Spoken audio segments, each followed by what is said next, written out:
Hey guys, welcome to Nerdarchy. I'm Nerditor Doug here for Nerds by Nerds, and today I am hanging out with Pat Shand, who is a writer, and he currently, just yesterday, launched a Kickstarter for the Prison Witch graphic novel, and it is already almost funded, but there's still 16 days to go. We got the links in the description, so you should definitely go check that out if you're into comics and cool stories and great art.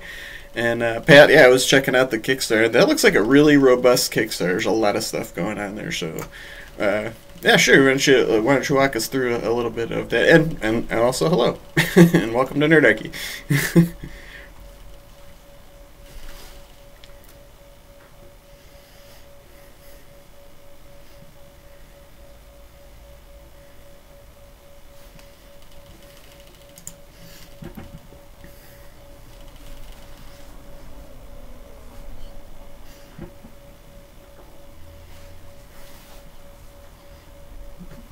I love it already.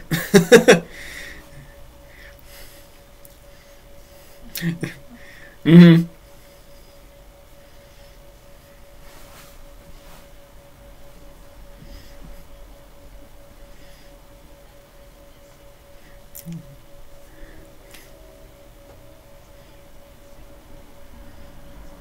Wow.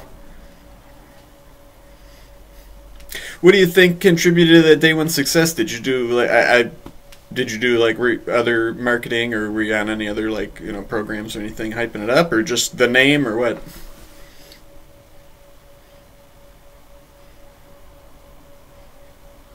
Yeah.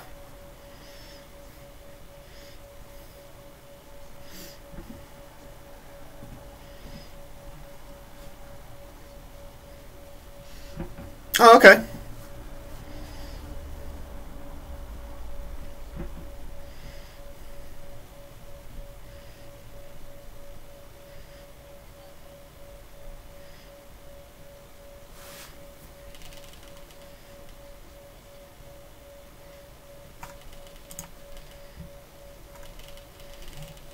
Hmm.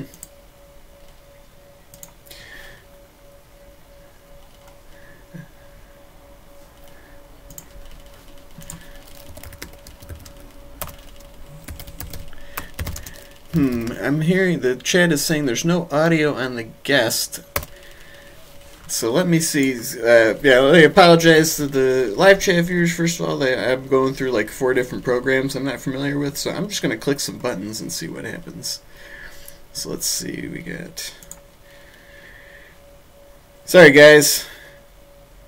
Well, in the meantime, while I'm figuring this out, you can go check out Prison Witch Kickstarter and bless you. I can narrate what Pat just sneezed, so you can all bless him in the chat there. I wonder. Oh boy, this stinks. There's so many buttons. It's not that. I'm getting my audio. Here's a little setting thing. Let's see. No, that's not. Doesn't seem to be working there. Boy, I have no idea. Yeah, sure, give it a shot. You could watch a tech inept host try to walk a guest through audio. Let's see here. Maybe here's a. Oh, wait a minute. What's this? No. I mean, everything looks like it's going, and I'm getting a little, audio bar on your, thing when you're talking. Well, let's find. I mean, I can hear you fine. That's why. So let's see. Yep, it sounds different. Let's see. Oh, we got. Hey, Kaneda, he's our tech expert here. He's telling me to check desktop audio. When he speaks, he should see audio. Blah, blah, blah, blah. I got live chat help from one of our Nerdarchy volunteers. Okay, what do you say? OBS. Check desktop audio. Yeah, I'm checking it. Looks fine to me.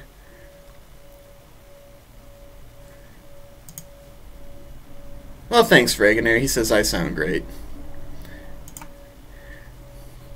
Hey, Kaneda, if you're listening, which button do I press here, man? It looks like on OBS it looks fine to me. Have I tried turning it on and off again? That is the classic IT solution. Try saying something, Pat.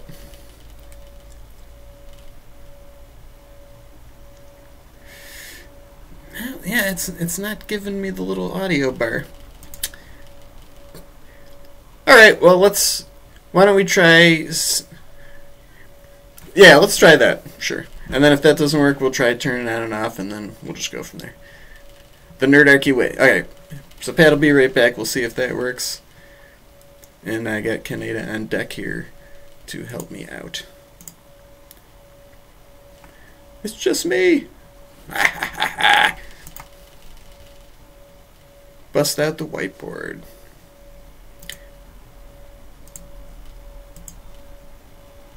Dead air.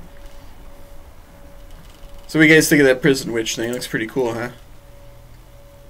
I think so, anyway. We got the ding, the zoom ding. There's Pat again. Let's... No, it's not... Boy, I just don't know here. Yeah, I mean, it's probably something in OBS, because I'm hearing you in Zoom. And I don't see any... I should be an expert. This is my second time using this, so...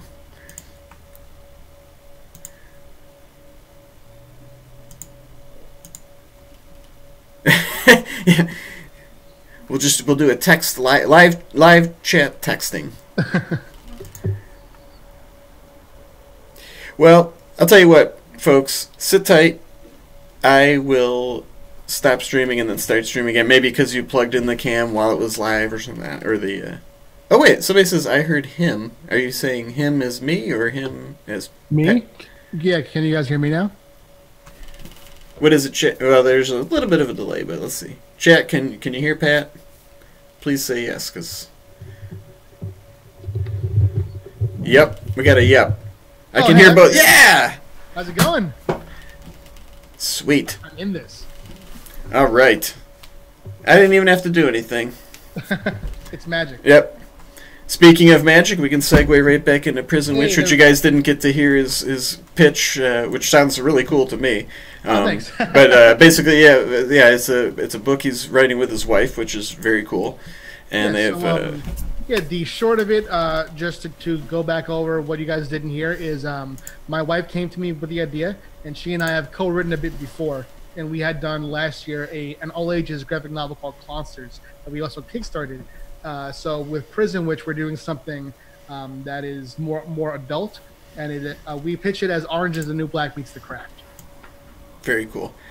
And yeah, like I said, I was looking through it. Like, there's a lot of like little perks and extra stuff in the Kickstarter too, which I'm just really fascinated by Kickstarters in general, because it's such a cool way to like get your project, but also like add on all those little like dream things that you know.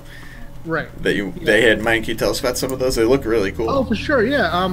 Well, in the past, we haven't really branched out into different kind of rewards. Like, we focus mostly on the books and prints. We had so many prints, and I found that when I back Kickstarters and I receive a print, I don't really know what to do with it, you know. So I kind of felt that I wanted to I would start shaping my campaigns in a way that gives me rewards that I would like as a backer more than a print.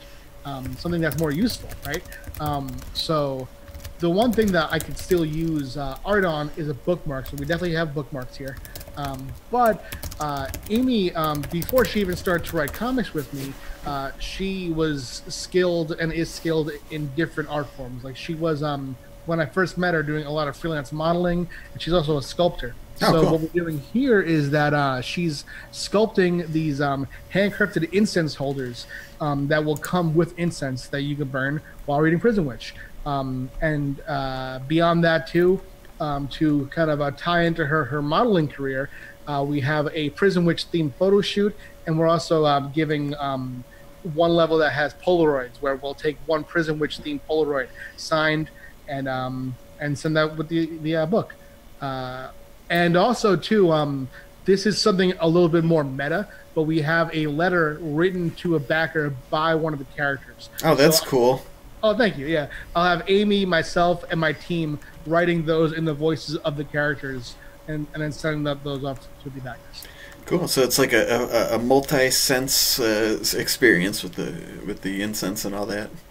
Yeah, and we want to try something very different. Because, we've done campaigns that have had higher goals than this, so we did hope to hit it early. So we thought that with this one we could experiment with different and kind of stranger rewards. Oh, okay.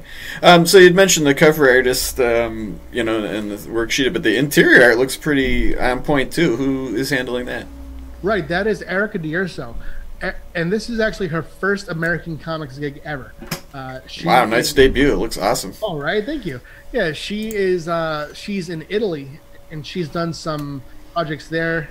She is a great artist that came to us, and with every new project, we'll test a few artists to see who has the right feel. And Erica was just the standout. She's amazing, and I think that if you go to the campaign, you guys, and see her samples, you can see what she's bringing to the book. It is it's realistic, but also very stylized in a pretty unique way, I think. Yeah, that's a good way of describing it. Yeah, it's like, it's artistic and impressionistic, but it still looks like grounded in reality, which is very Definitely. cool. And that's what we're going for in the story as well. Yeah, and I don't think it's a spoiler because it explains on the Kickstarter what it's about. So it's like the main character goes to prison and then discovers a coven of witches there. Is she already also like a magical person when she goes to prison, or is that like part of the story? Yes and no. She doesn't believe in magic, but she believes that she's possessed by a demon. Because the reason that she's in jail is because she had an altercation with someone, and a blue flame came out from within her and burned that person. Okay. And she's had problems controlling this thing that is within her whole life, and she thinks that it's a demon. And she goes to jail, and one of the witches in this coven spots her, and the kind of story arc there is that this witch, who is kind of post-acid, sees the blue flames while no one else does. So she tries to bring Cam into the coven, while the coven is like, I know that you think that she's real magic, but we are real magic. They're like more like spiritually driven. Okay. So when they see Cam having this blue firepower, they are kind of not buying it really. So there might be people that want to like take advantage of her naivety. Yeah, definitely. So that sounds like a cool opportunity for a mix of like, there's probably very tense, dramatic moments just, being in prison, and then you throw a bunch of like magical threats on top of it and stuff and all that. Oh, for sure. Yeah. That's cool, man. Yeah, we definitely, as a company, our stories tend to focus on the human drama. We've done my first ever Kickstarter book was Destiny New York, and that is it's also magically driven, but in a very different way. Mm-hmm. Destiny New York, it's a world where magic is commonplace, and it focuses, instead of the fantasy, it focuses on the characters and a romance. So Prison Witch is more about the magic, but it also does focus much on characters. We had talked just for a second offline, and I'd asked you if you're into gamer, because that's kind of like what we do, and you said no, but there's a link right in what you said right there too, because we play these games in these fantasy worlds and all that, and people are throwing fireballs around, but it still comes down to like the human or elf or whatever interactions and drama that make good stories. So something like this is definitely, I think, would appeal to our audience of gamers too, where it's just like, that's good to hear for sure. Yeah, I think so. I mean, it sounds like people are interested in the chat. And you'd said this isn't your first Kickstarter. No, what's the company called? I forget the name. It's called Space Between Entertainment. Yeah. And you guys have several books that you touched on. Yeah, we do. Destiny New York is an ongoing series of graphic novels. We do at least one volume per year. Volume 2 comes out this year, and we'll have a Kickstarter for a following volume as well this year. Clonsters, an all ages book. We do Modern Dread, which is our horror anthology, and now Prison Witch. Wow, so there's a little something for everybody there in the library. Oh, for sure, yeah. Yeah, the Clonsters, I glanced at that really quick. That art looks really fun and cool in that. Oh, that was such a fun one. Yeah, that was Amy's first ever graphic novel. She actually that ties into what she does as a sculptor as well. She sculpts this line of clay creations, Clonsters, for her store. So this is kind of telling the narrative story of those creations. Oh, okay, cool. So, and people can still get, like, those are available too, right? Probably on your website. Oh, yeah. Okay. Absolutely. And in fact, too, if anyone watching wants a physical Clonster, because the Prison Witch campaign sells the Clonsters book as well. But if you want a physically sculpted Clonster, just message me through the campaign, and Amy's glad to do that as well. Oh, that would be really cool. Oh, yeah, and also, guys, yeah, if anybody has any questions or anything, I'm pretty much just looking at YouTube chat. I know we're streaming on Twitch and all that, but I'm just not that tech savvy. So if you got a question in YouTube, we put question in front of it, and so I can see it. And I'll keep an eye out for that. Glancing around at other work you did, I saw on your Tumblr, which the link's in the description, guys. Like, you'd also worked on like things like Guardians of the Galaxy and Iron Man and stuff. What's that? How did that come about? Those are like novelizations, right? Or are they comics? Well, they are novels, but they're new stories. Right. So what it was is last year, I wrote, well, over the course of 2 years, I wrote 4 Marvel novels, and they all came out at once last year, so I looked super prolific, but really it was 2 years of work. Nice. Yeah, so it was an Iron Man novel, an Avengers novel, a Guardians novel, and the final one, Thor, came out last November. That's really cool. Did you get to work like with Marvel editors and stuff? I mean, are they like in continuity where, you know, like you had to meet with them and like, well, you can't have them do this because we're going to change that? Oh, for sure, yeah. And in fact, oh man, with Thor, I had this cool subplot where I'm not sure who of our viewers have seen this story, but it was Matt Fraction's Hawkeye run where the villains were the tracksuit Draculas. Oh, yeah. Dudes who just say, bro. Hey, bro, yeah. Yeah. So I had this fun storyline because the Thor novel is very, very dark and dramatic. So to lighten it up, we had this subplot with the tracksuit Draculas. And love those guys. Got all the way to the end, and then Marvel was like, hey, you got to take it out. And I'm like, no. You had to take those guys out? Take those guys out, yeah. Man. I don't know why, yeah, but they had to go. What a bummer. Yeah, that was like one of the best parts of that run. I love those guys. Oh, for sure. Love those guys. And yeah, they're ridiculous, but they're also kind of scary too sometimes. Yeah. So yeah, those guys had to go. I was thinking maybe that Matt Fraction has a deal where he created them, so maybe. I haven't seen them since. Yeah. So yeah, if you dabbled in like your big two or mainstream comics or whatever, however you want to call it, is there any characters that are just like your dream? Like I would love to do like a run on this character. Oh sure, yeah. I mean, my favorite superhero is Thor for sure. All right. Even though I've written the novel, I would love to have a nice Thor run in the comics. Though you know what, all 3 of the iconic Avengers, just the main guys. Cap, Iron Man, and Thor, I would just love to dive right into long runs on those. That'd be so. If you're listening, Marvel, hit up this guy. Oh, he's ready. Yeah, and at DC, I mean, the obvious, everyone wants a Batman run, but who I would love to write is Supergirl. I would love a Supergirl run. All right. So yeah, some of them. Yeah, it's interesting because like those are like some really powerful characters. Is that kind of like something that interests you in the same way as Prison Witch, where it's like, yeah, even when you have all these powers, there's still like you really want to like cleave or delve into that human part of that's buried under all these powers. I think so, because I actually never thought about the power angle. I mean, Thor and Supergirl, of course, but that wasn't my thought. But but with Thor, it's kind of funny. I had this panel that I was doing with 2 guys who had written for Marvel before, and I was just beginning to write Thor, and it wasn't announced yet. And we were talking about humor in comics, and I talked about how funny Thor was, and they looked at me like I was crazy. Really? I've always thought he was kind of humorous too. Yeah. Yeah, I mean, I think that the old guard of comics kind of focuses on like the Shakespearean Thor, but I think Thor is hilarious. Because you can't. I know that the movies like newly focus on the comedy, but just the idea of this epic, superpowered god among us in New York, yeah, that's funny. right? I mean, they had that run where Thor was, where his entire realm of Asgard was in Oklahoma. That's hilarious to me. You know, I mean, yeah. So I love Thor. I would love a nice comedic, dramatic Thor run. That would be great. There's something about comics in general that I'm glad to see has evolved, whether it's indie comics or even the mainstream stuff. It's something that I've always enjoyed. Is like, I love the superheroics and all that, but like at the end of the day, especially with classic characters, they face so many threats. It's like those moments between the big cosmic baddies that's more interesting. And it sounds like your writing really lends itself to that. We got a couple questions coming in. One is from Ovidiu Fulia. His question is, I think it was alluding to the Clonsters thing. He says, will the Kickstarter have minis? And I think he answered that with yes, sort of. You can get... Yeah. I'd say not minis of the Prison Witch characters, because Amy's sculpting style lends itself more toward the strange monsters rather than people.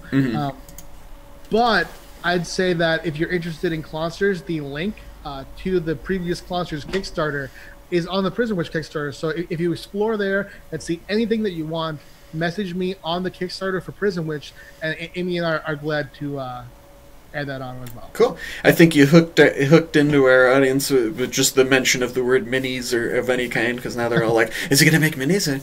We got Elfbait, his question. He's a friend of the show, and he has his own channel too, where he crafts minis and amongst other things. But he asks, have you ever considered crossing over into making products specifically for gaming or gaming iterations of your IP? That's an interesting question. Oh, sure, yeah. Because we're a very small operation, I mean, I freelance write for like companies myself, but as far as the books that we produce, we do between 3 and 4 per year. They're all Kickstarted, and it's just me, my wife, our editor Shannon, and our friend Ryan, who does other media that's going to be coming out soon. We don't have the resources to do that, but if a gaming studio were to partner with us, we'd love to do that. I think a Clonsters game especially would be amazing. That would be, and there's a lot of cool, like, newer sort of niche genre games that are really coming out. Really, like, Tales from the Loop, Kids on Bikes, and those sorts of things. I don't know, into gaming, like you said, but those are some of the newer things that were also from Kickstarter, and I think those would lend themselves really neat to like these specific genres that you're dealing with, writing about. Yeah, I'd love to. Yeah, it's funny, you mentioned like the small team, and it's like, I'd imagine, in addition to writing, you probably all wear many hats and have a lot of plates spinning, and it's just, like, when other ideas or opportunities come up, it's like, you want to say, like, yes, I want to do all that, but it's like, whew, man, there's so many things that you want to do and you have to do. It's probably very difficult to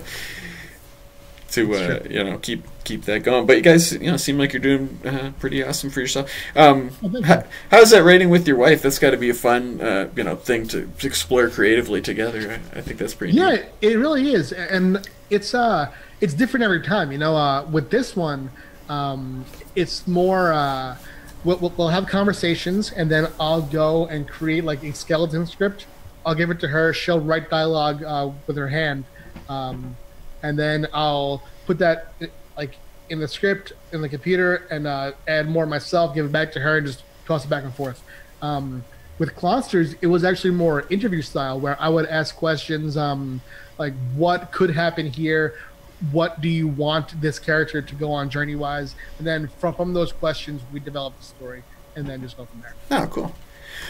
Which series did you say is ongoing that you're writing?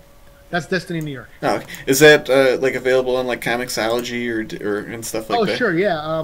Right now, the graphic novel. Well, 2 ways to get it right now. My preferred way right now is to get volumes 1 and 2 through the Prison Witch Kickstarter.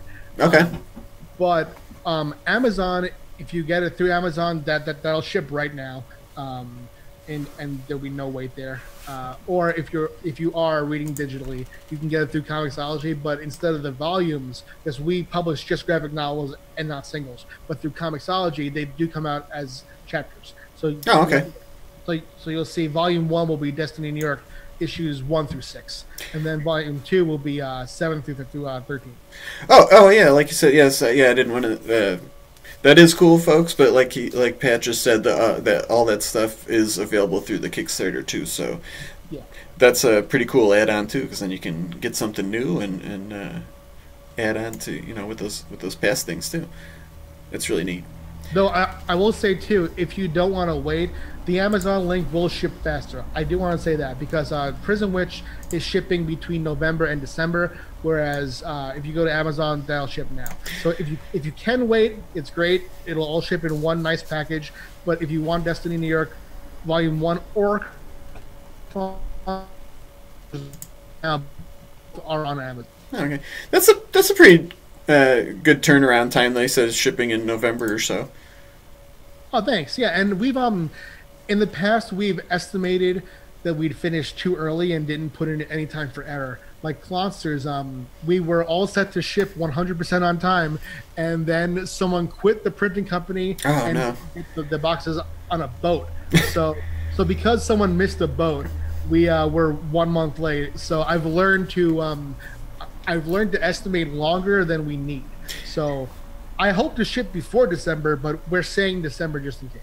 I've heard that quite a few times from Kickstarter, and I mean, like the shipping things. It's like they're out of your control, but as a creator, you still feel like responsible. Like, even though there's nothing you can do, whether it was just like, somebody forgot about it in the whatever country it was shipping from, and it was just sitting in the back of the warehouse or whatever. And what I'd say too is that for creators, just know that maybe about 10% of Kickstarters I've backed at all have hit that date. Like it's not common to hit it. So all you have to do to just communicate with the audience is just to post updates. Let people know what's going on, and people tend to be very empathetic toward your situation. Yeah. How much of before you launched, are you pretty much done with the writing and you're just finishing stuff up? Like, a lot of people have different approaches to some people I've heard I don't launch the Kickstarter until everything's done.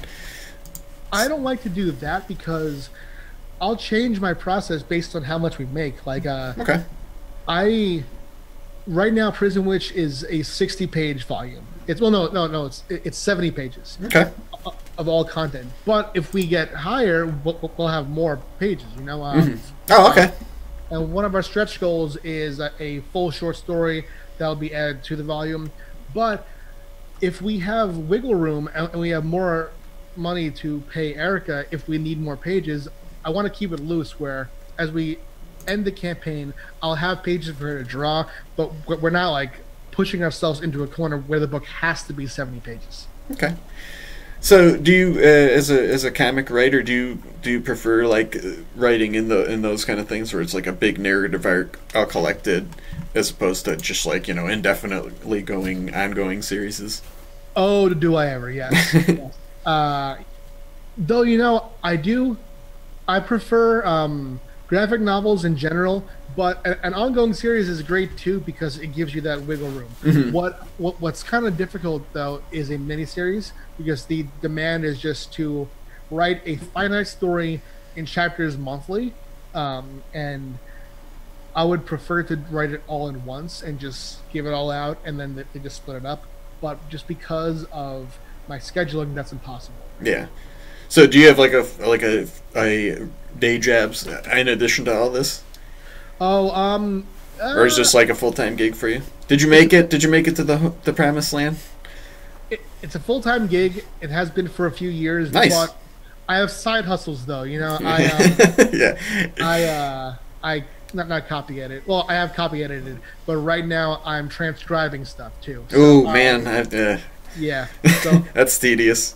Because the thing is, even if you can afford to not have a day job, companies won't always pay you on time. You know, so sometimes when you're owed, when you say there have been months where I've made $10,000 and been paid $25. You know, and so that's a big disparity there. It really, really is. So there's kind of no telling, you know. So I like to say that right now I have no day job. Except keeping up with all the gigs. That's a whole nother job in and of itself. Exactly. So I gotta imagine you grew up reading comics too, you know. Actually, Or no. not, you know. Well, now we have an intriguing story, a latecomer to comics. Yeah. Pretty much just books. I grew up reading books. I did read one. I had like a little shoebox of comics as a kid, but I didn't connect to them that well because I didn't understand that they were parts of an ongoing narrative because I was just a kid. Sure. But Creepshow by Stephen King, I loved, but it scared me a bit too much. Kind of scarred me, you know. But then later, I came back to comics as an adult. I was a big fan of Buffy the Vampire Slayer. Okay. And I learned that Joss Whedon was going to be continuing the series in the season format through comics. And my first thought was, why not novels, right? But then I picked up comics to kind of get myself ready for it.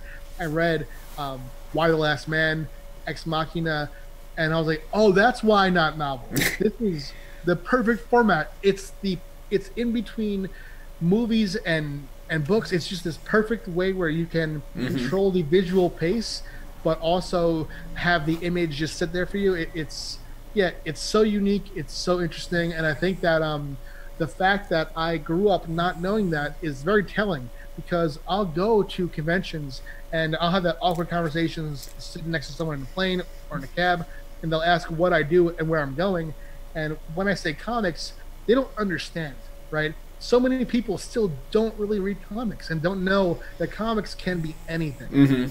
So because of my history, that I in the past thought that comics were a specific kind of thing, and I was wrong. Now the way that I write and speak about comics and try to push comics out, I'm trying to show that comics can be as diverse and variable as any art form. That's really interesting. There's a lot of parallels. I'm just going through my mind, about like the gaming industry that we're kind of, nestled into. Where, like a long time ago, people just had their notion of like, this is what role-playing games are supposed to be like, and now we're seeing like, by casting that net wider and like exposing different people to games or comics, right. It's kind of like helping the medium itself, because it's like people that. They're telling different kinds of stories and exploring the medium in their own new ways, that because they didn't like have that long history and preconceived notion. That's really cool. Right, and I'm with you, and I too, just to talk about gaming for a second too. Sure. I want to play so bad. I actually bought a system like a year or so ago, and I have it, and I just need to get caught up on my stuff. I have like a set of games that I want to play, some games from my childhood and some current games. I have in the past loved Halo, and I just do definitely want to do that, and yeah. I value gaming as a storytelling media. I just oh yeah, you should play some role-playing games with us sometime, you and your wife. That'd be cool. Have like a one shot or something. Sure.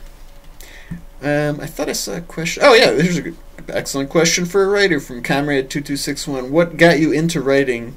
He says he's sorry if it was already asked, but I don't think it was that exactly. No, not really. All right, what got me into writing was reading. I never had I always had that pull to write. As soon as I saw what a story could do, it was in me that I had to do that as well. In fact, the first book I read alone by myself as a kid was a Goosebumps book, and the first thing I wrote was a one-page Goosebumps fan fiction story on a typewriter. So I've always felt that pull to do it. There was never a time where I was going to do something that wasn't writing. I know that pull, yeah. Yeah, I mean, I will say for a short time I wanted to be the lead singer of a band, but it's still writing. But that's true. Now you can just make a comic about a band and live vicariously through the characters. I was actually curious, like being a writer and then coming to comics. It sounds like you just, you really like clicked with that medium, because I was thinking like, well, writing like long form or whatever, that might be difficult to go into comics where it's like you only got so much real estate in those word bubbles and stuff. Yeah. But also it kind of helps to like punch up your writing, I bet, too, because you're like, well, I need to really just like narrow it down, like this is what I need to say in this panel. You know what you would think, but my comics are pretty wordy. You got the like Bendis. Doesn't he? I mean, I've seen things where it's like the whole thing's a bubble, like all around the character. Right. I do tend to have very dialogue heavy pages, but sometimes not. You know, I'm very inspired by TV right now. I think that TV is in this place where it was seen as a lesser medium, lesser than film, and it has become quite the opposite. Mm-hmm. And I love the way that dialogue is treated in TV. I think that some of the best dialogue right now is happening on TV. So I've always been a dialogue person, and I feel that comics let you control dialogue in a very interesting way, because the lettering in comics is such a unique art, and no one really talks about letterers. So I've been working with this amazing letterer named Jim Campbell, who has, I feel, really given my pages and my dialogue a nice punch, right? So I less have the urge to control the amount of it, and more just try to focus on the naturalistic sound of it. You're like, I gotta see that Jim Campbell lettering. Yeah, he did Clonsters and New York as well. Yeah. Hey, shout out to the letterers out there.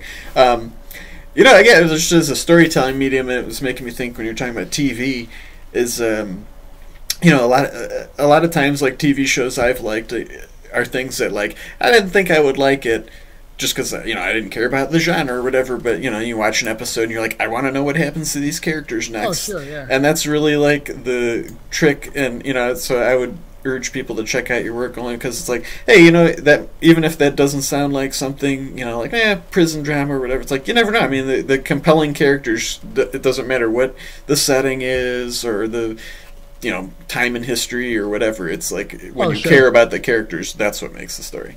Absolutely. And in fact, in the past, I didn't watch or really appreciate crime drama, and I was resistant to even watch The Sopranos or Breaking Bad, or to read comics by Brubaker. And then when I did, it's like, oh, okay. It doesn't matter what it's about. It's just it's the story, it's the characters. Mm-hmm.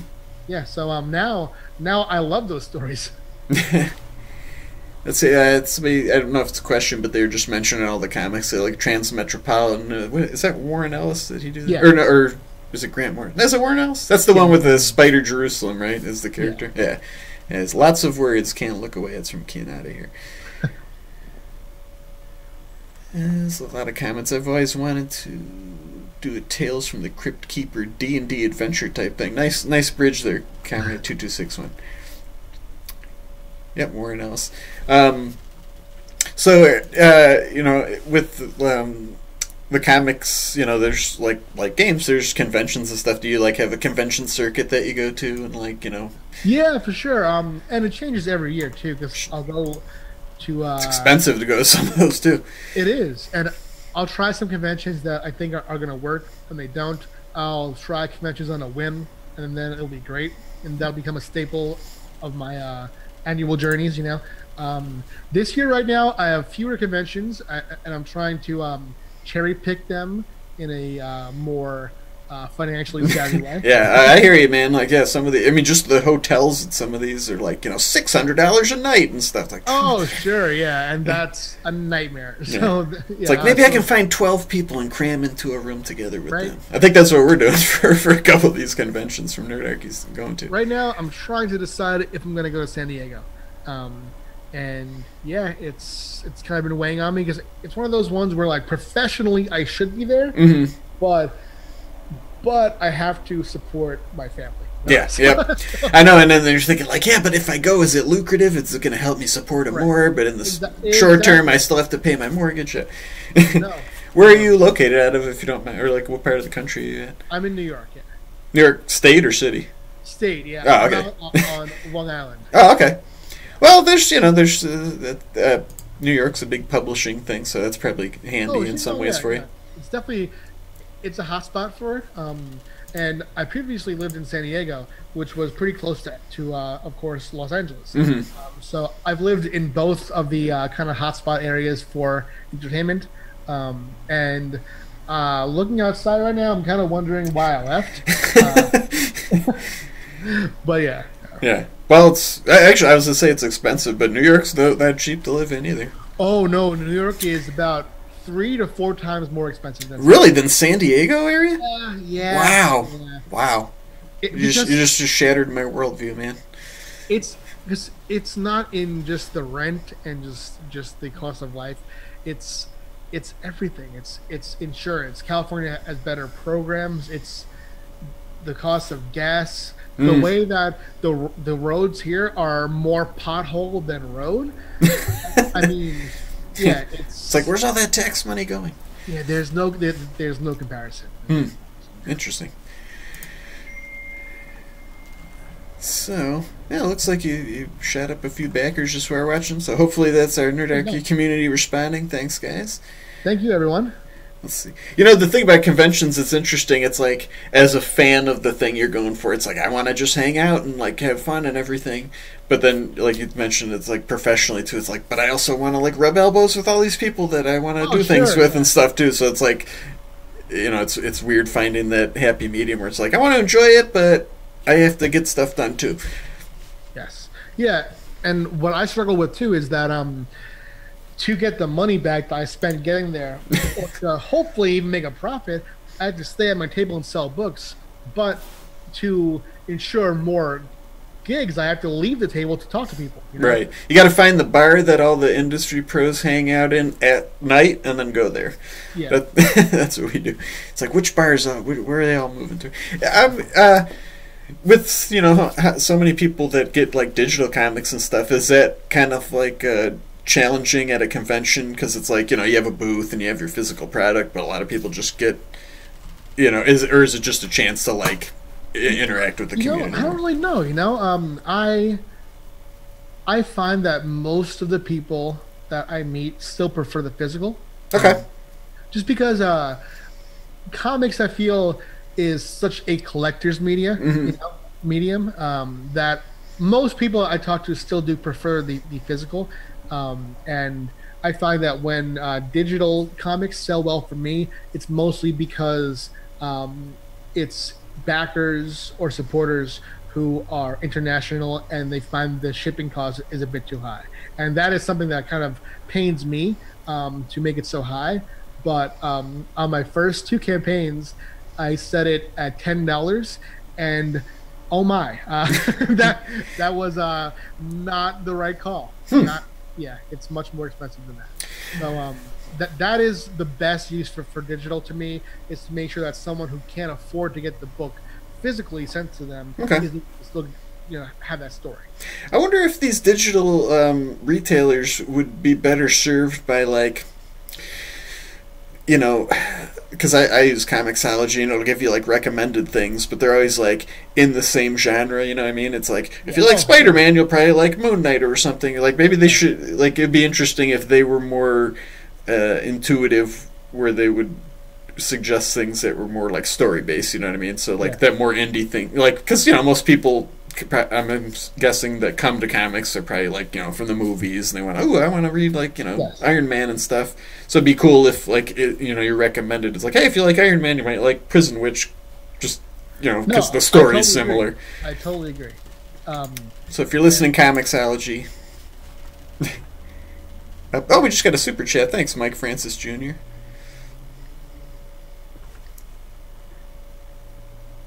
Let's see. Oh, man, Elfbait, he went through a PDF game book phase, but he likes the physical book. I imagine that translates to comics as well. I had a huge comic collection for so many years, and then I had sold it to finance a trip, like a classic backpacking trip to Europe, and I just never went back to physical. I just get them all on digital now. Yeah, man, I hear that. And in fact, going through my collection right now of just, I mean, I mostly now pick up #1 issues to support my friends. And it just, it's very, very much, and with all my stock here too, I just look at that stuff and I'm like, oh man, it will be so much easier to just go digital. But yeah, I just I prefer to buy trades, of course, you know, just 'cause they're forever, they last longer. The pages are made of tissue paper. And let's face it, how many people really, like, you know, sell their collection and, you know, retire off that as far as being collectors? Absolutely, yeah. Yeah, it's just cooler to have the whole collected thing. And also the benefit too, it's like sometimes when you really like an ongoing series, and it's like, you know, how long does it really take to read a comic? Like 10 minutes, right. And then you're like, well, now I got to wait a month to find out what happens next. Or it's like I could just wait for the TPB and just read the whole thing. Totally, and I do recognize too that trade waiting does cause some titles to get canceled. So I do try to at least support the first issue and then buy the trade. But the way I've structured my company is that I don't see single issues outlasting the next 2 decades. So I am definitely focusing on just graphic novels, you know, because graphic novels are available at Barnes & Noble. People can go in there, and people who don't read comics understand graphic novel more than comics. And I know that people have for a time that, but the fact is that more people, more quote unquote normies, understand what that is more than comics. And I think that is the direction that we need to go, because if we only focus on people who already know what this is, people who already love it, there are going to be 30-year-olds who love comics, in 10 years 40-year-olds, 20 years 50-year-olds, and then we're all going to be dead. And then the medium's going to be gone. So I think that if we foster young readers and people who don't already love this, and get like me pretty much, and get them to love it, that'll be a brand new reader who can then foster new you know. Mm-hmm. Yeah, and you know, I mean, with any kind of like hobby or subculture, anything, the cool thing, you know, especially for young people these days, is like more often than not, it really hooks you into like a greater community too. You know what I mean? So it's like, you know, it's a way to like make friends, or you talk about the books and maybe find out about new, you know, comics or whatever it is that you're into that you wouldn't have before. And you know, there's usually conventions and meetups and all that stuff. So it's really more it's not like the isolated thing that it kind of was one day, or you know, Absolutely. back decades ago. Let's see. I had a couple comments. I gotta find them here. Let's see. We got Cardboard Fortress. He's a friend of Nerdarchy, saying, personally, he's more of a webcomic person these days. He hates having stuff laying around his house unless it's really beautiful. Yeah. I like to appreciate for the artwork. That's certainly a lot of people do. Yeah. One guy donates his comics or gives them away to spread the love. That's a great idea, especially if you're not a collector, because it's like, you know, unless it's that thing you're going to go back and read 100 times, like, yeah, just give it to your library or whatever. Totally. School. Unless it's Prison Witch, probably wouldn't be good for like elementary school kids. I don't know. It's an adult. No, but Clonsters. Clonsters for sure. I'd say Prison Witch for these subversive high schoolers. Yeah, there you go. Just slip it in the library shelf. You know, hide it there, and somebody will find it. Let's see. Yeah, no, they're just talking amongst themselves, as our chat likes to do. They just start talking about whatever. Stop it now. Sorry, cat problem there. Oh, you're a cat guy? Oh yeah. Me too. I'm surprised he hasn't walked in front of the screen. He usually is just sitting over there, but every time I'm doing something, it's like, oh, I guess I'll go bother him and get on camera. Maybe he's a little diva. I went right here off camera for a while.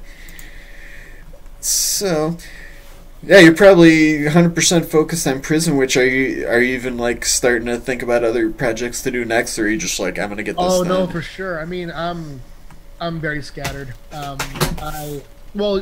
Scattered in the way that my number one focus is Prison Witch, but this week I have 4 scripts for different books due. Oh wow! An entire manuscript for something that I can't talk about yet due next week. Yeah, it's a constant grind. I do prioritize just because the books that I do through Kickstarter come first, of course. But yeah, I have a bunch going on right now too that I just also have to get through at the same time. Cool. Are any of your books or comics or anything available on like Drive Through Comics site? Do you know? I don't know actually. I don't think I've heard of them. Or if I have, I might be just not. There's it's the company's called One Bookshelf, and they have like Drive Through Comics, Drive Through like board games, and this and that. I was just gonna say that's another place, if they were there, that people could check them out. I'm actually gonna check it out real quick because. Yeah, I know that the comics from Space Between aren't, but probably comics that I do freelance are. You know, I've written for written for Boom, Zenoscope, Avatar, Black Mask. So maybe if those companies have deals there, that they'll be there. Well, guys, if you do go explore Drive-Thru Comics or any of those other things, I was going to say we have a coupon code, too. It's DTRPG-Nerdarchy, and you get 10% off orders of $10 or more. So you could look for Pat's stuff there, or maybe find that or any other stuff that looks cool, and check it out. So, man, I couldn't believe it when you said this just launched yesterday. It's like, boom, you almost hit that goal in one day. That's awesome. Oh, thanks so much. And, yeah, it was very exciting. This is one of those things where you put it out there and you push it, but the reaction is all up to the people. You know? Is the Kickstarter market, or I don't know if that's the right word, market, but with comics as robust as like gaming stuff? Because it's like, as gamers, it's like, man, you want to back all this stuff, but there's just so many things every day. It's like, is there like just time? I actually haven't seen many other comics on there, so I think that's really neat. Oh yeah, it's a big community, and in fact, I do think that that if you saw Kickstarter as a publisher for comics, they'd be the biggest one. Really? Oh yeah, for sure. In fact, there's one right now that is, I think he's up to 200,000 right now. Wow. Is it for like a big trade thing, or I mean, or is it like for an ongoing series, or what is it? It's for a single issue. A single issue? Yeah. It's Lady Death. Oh, okay. Yeah, and it's Brian Polito. His campaigns are always monstrous. Jeez, that is crazy. Who else does very well is Iron Spike. She runs Iron Circus Comics. Okay. And all those campaigns go way, way, way up there. Yeah, wow, that's nuts, man. I have seen I think that it's probably more common to get like breakout $100,000, $1 million campaigns in gaming. Mm-hmm. I've seen a lot of campaigns in gaming that are amazing. Yeah, the one going on right now that just like breaking all the records in the gaming industry is Matt Colville's Strongholds and streaming. It's like $1.8 million or something like that. That's a lot. Yeah. That's the cool thing about Kickstarter, though. I mean, back in the day, you would have had to, like, take Prison Witch and pitch it to all the publishers, or maybe, like, pony up the money ahead of time and then, like, print, like, ballpark, like, I think I can sell this many and print that. Now it's like you can really manage that a lot better and tell your story and like, get the print run that you're not going to end up with, like, a garage full of back issues or whatever. I mean, I kind of want that, though, you know? Well, I just meant... And you wouldn't have to like pay up front for that, and then hope you sell them all. Totally. Yeah. I'm not sure. Maybe this might be more of a question for Pat's wife, but he might know since it is his spouse. What is the difference between sculpting and 3D printing minis? All right. I don't know much about 3D printing, but with sculpting, Amy takes actual polymer clay and she rolls it out with her hands. She pieces it all together, and then she bakes it in the oven, and she glosses it. So, in fact, I'll show you some of her stuff. Okay, sure. So it's more handcrafted, that's for sure. I mean, 3D stuff probably, there's a lot of technical skill involved, I imagine. But I was looking at the wrong window. I'm like, he's not saying anything. He's going to show off some of Amy. I think his wife's name's Amy. Amy, yes. Yeah. All right. So just very quickly, this right here is one of the characters in Clonsters. Oh, that's cool. It's a sea nugget. Mm-hmm. It is a species that lives underwater. Here is a splat, which is the cats of the world of Clonsters. I'm not sure how much you can see there. Oh, yes. It looks great. And then finally, she also experiments with other media. So you'll see clay here and also some fabric. Oh, that's cool. This is a character who will be in the second volume of Clonsters. Okay. Well, I think that probably just piqued the interest of our gamer friends, especially because those are just the right size to show up on your on your 3D battle mat, guys. Yeah, that underwater thing looked really cool. Yeah, if you want Clonsters handcrafted for you, hop into the Prison Witch campaign and just message me, and we could do that as an add-on, or you could just get a Clonster. Elfbait says Clonsters needs to be a kids RPG. I'm right there with you, Elfbait. That would be awesome. So, any game designers out there listening, hit up Pat. Yes, please do. Please do. Yeah, that'd be really cool. You got the built-in minis in it. Kanata says that little guy is awesome. Yeah, I like that first one you showed, the underwater creature. What's that thing called? A sea nugget. A sea nugget. I dig it.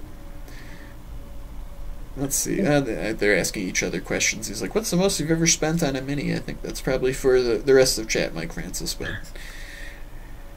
so, what do you got going on the rest of today? Just working on stuff and hitting refresh on the kicks. I actually don't need to hit refresh anymore. Just updates for you on the Kickstarter page. I just watch it. I am going to be obsessively doing that, and while researching a new project, but mostly I'm going to be watching. That's awesome. Okay.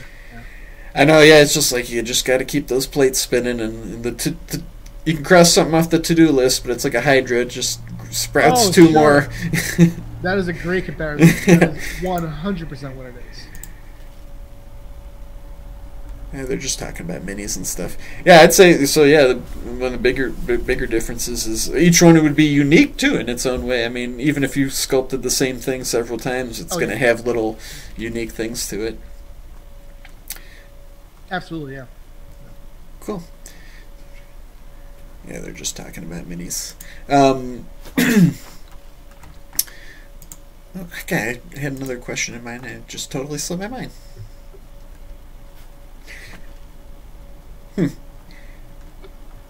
Sorry.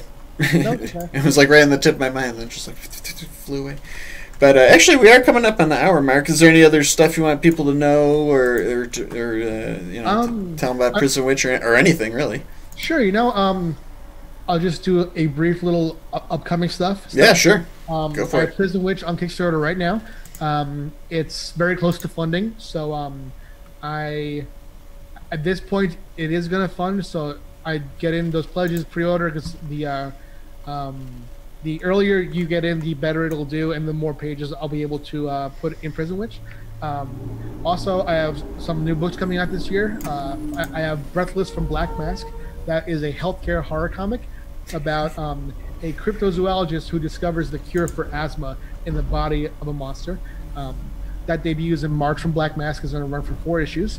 And then in July, Devil's Due Publishing is relaunching as Devil's Due Comics. Oh, okay. One of the main books that they're going to start with is a horror comic by me called Little Girl. And it is about a vengeful, dead little girl who goes around trying to figure out what happened to her. Cool.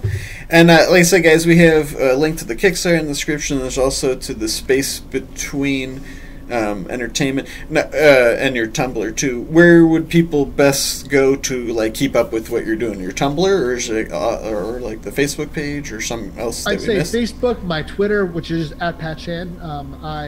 Okay, I'll have to add that to that. I don't think we got that in the... Oh, cool, yeah. But guys, we'll put the Pat's Twitter in the description as well. Yeah, I am... I relentlessly push my Kickstarter. I do try to keep it very interesting, so I mess around with the graphics and write weird stuff.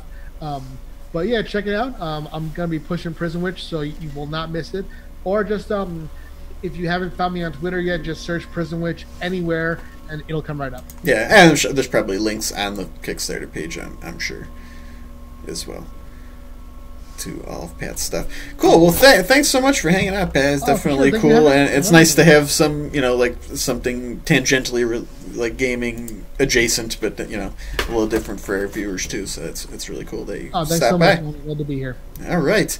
Well, guys, thanks for hanging out again. Check out Pat and all the stuff in the description. And then if you're in the Northeast Ohio area this weekend, Nerdarchy, their guys are actually in the car on the way here right now towards me. They're at Cleveland Concoction, and there's also a fan meetup on Thursday night, and you don't have to be going to the convention to attend that. It's just, wherever they go, they're going to play D&D, so you can just meet up. I think we're commandeering the hotel lobby. We'll just roll some funny shaped dice, and with that, I will say have a good day and stay nerdy.